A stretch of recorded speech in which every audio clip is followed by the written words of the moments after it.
Okay, folks. So we got Dennis Schroder, which is great. We have someone to replace Melton, a shooting guard, combo point guard, can play defense, can take some pressure off of Curry. What do we need? A big man. TJD, Looney, no issues with him. But we need a big man who can shoot, can stretch the floor, and really help us out. There's two players that I'm seeing that could be a good fit. One is a user comment. I see it all the time. We're going to break down this individual from the Pacers, Myles Turner.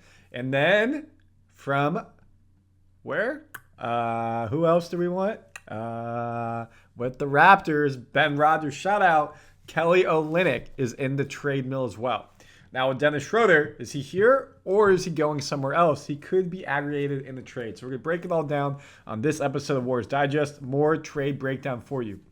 Whenever you're watching this, Warriors play the Mavericks Sunday, 8:30 p.m. I want to say it's Eastern time. And this is the game because they both lost in the quarterfinals of the NBA Cup. Now they're playing, and then we'll get back to the normal schedule. We'll have a full breakdown of that game on Monday. If you're watching this Sunday, if it's Monday, go check that breakdown out. All right, first things first. With Dennis Schroder coming to the team, Warriors envision him in the backcourt, playing a lot, alleviate ball handling responsibilities at point guard. A priority for the Warriors to make this deal. So what does that mean? Expect him to start next to Curry. So it should be when everyone's healthy, Curry, Schroder, Wiggins, Kuminga, and either TJD or Looney. Again, remember Kuminga is now the power forward replacing Draymond Green in the starting lineup. If they want to go small ball, then it's Draymond, Kuminga, Wiggins, Schroder, Curry. And that's a pretty small team. Tallest guy's 6'6", maybe 6'7" on a good day. So that's tough. And you're going to get beat by some bigger teams like that. So that's where prioritizing a big man could definitely help. I like Schroder in the starting lineup. He can alleviate pressure next to Curry. He can shoot. He can bring the ball up. He can do pick and rolls. He can get to the bucket. And he brings defensive tenacity. Now, a player who is being talked about potentially, let me make this bigger, per Brett Siegel NBA, Kelly Olynyk with the Raptors potentially move. Would that be something the Warriors picking up? And I noticed a picture of the Jazz, but let's take a look at Kelly Olynyk in his stats, folks. Let me make my screen a bit bigger so you can see it. 6'11", so it becomes the tallest player on the Warriors. 33 years old, kind of right at the end of that prime, but centers can go a little bit longer. If we look at his stats, this season he's only played 3 games. He's been hurt, so really not a good representation of what he can do. Last season, he played 28 games. The season before that, 50. Hasn't played 60 games since, 22-23. Has only played 60 games, like kind of towards the beginning of his career. So is this a risk the Warriors are willing to take? I like that he's 6'11". You know, if you look at his career, he's a 36% three shooter, which is good from a big man. Free throw, 80%. Field goal percentage, 48%. But I don't like the fact that he's been hurt. Now, if I look at his contract, he's owed $13 million. So who can the Warriors trade for $13 million if that's something that they want to do? Sorry, it's 12 and 13. So let's just call it 12.5. If we go to our trusty salary cap, if they wanted to get rid of Schroder for a big man, sure, they're not doing that. It could be potentially Looney's $9 million because you get one big man for another, and then you would still need another $4 or $5 million. Moses Moody. Now, Moses Moody, his situation is a bit unique because of the contract he signed, the 3 years, 39-ish million. Potentially, it's Kuminga and Looney. You could do that if the Raptors want something back, but you ain't giving up Kuminga for Olynyk. I know people in the comments, yo, bro, you're doing like stupid trades. I'm just telling you how the money can work. It doesn't mean I actually think that's a good trade. I tell you it's not a good trade. But it's going to have to be some variation.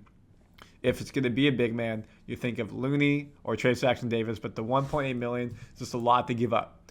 So that's where I think it's got to be Looney and then potentially maybe Kuminga, Moody, or you do Looney, BP puts you at $12 million, and then maybe a Waters. You got to do 3 for 1, but then you need a player back.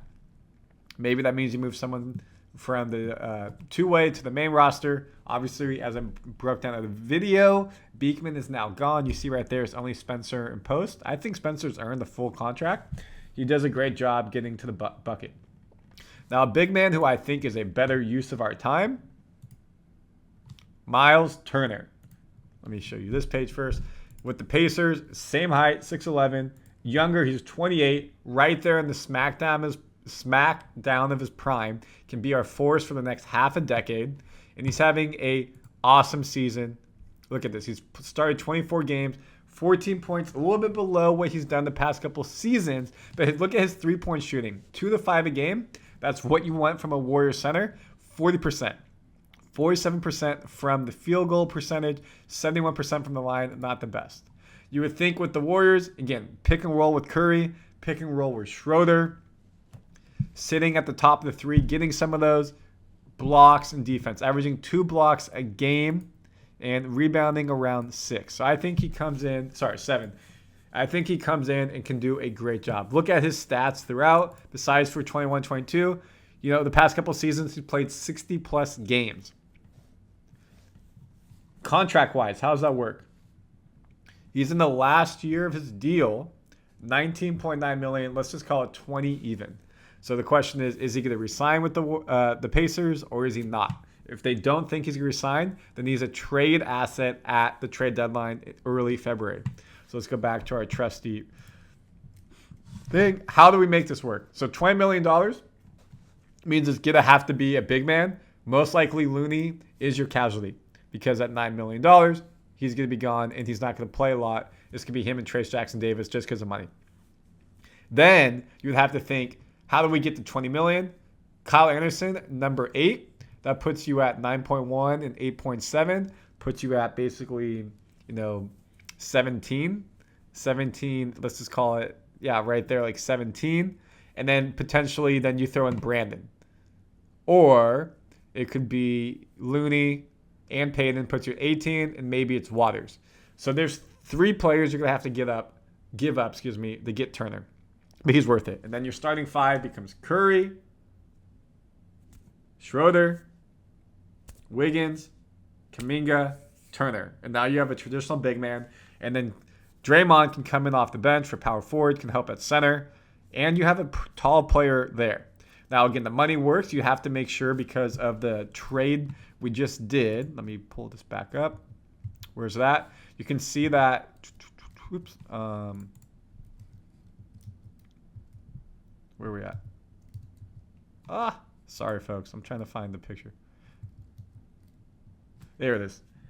First tax apron, $330,000 on the right side. So if we get Turner, we got to make sure we don't go over that in the trade. So it has to be, if we go back to Turner's chart, we have to make sure that we're within basically $19,600,000. We can't get over that number. If we're anything below that, the trade can't work because of max the first apron. So those are 2 players who I think, one, are being talked about, and 2, where it could work. Now, the Warriors still remain big game hunting. Now, Olynyk isn't a star. Turner is. You hear about Butler. I don't want Butler. I don't think it's a good idea. LeBron James, I don't think it's a good idea. I don't want to mortgage our future. I also don't want to ruin the depth on this team, be able to go get those couple stars. But I think Turner with $20 million is doable. Olynyk, he's been hurt. I don't think that's somebody I want to go get. Vooch with the Bulls, talk about him. He's a solid center, good shooter, can stretch the floor, could be a nice fit. Cam Johnson, shooter, but that's another guard wing player. Really feels like we're in the game for a center. And obviously it says right here, a big star. Now again, Schroder could be aggregated in the trade, but I don't want that. I think he needs to stay as a Warrior.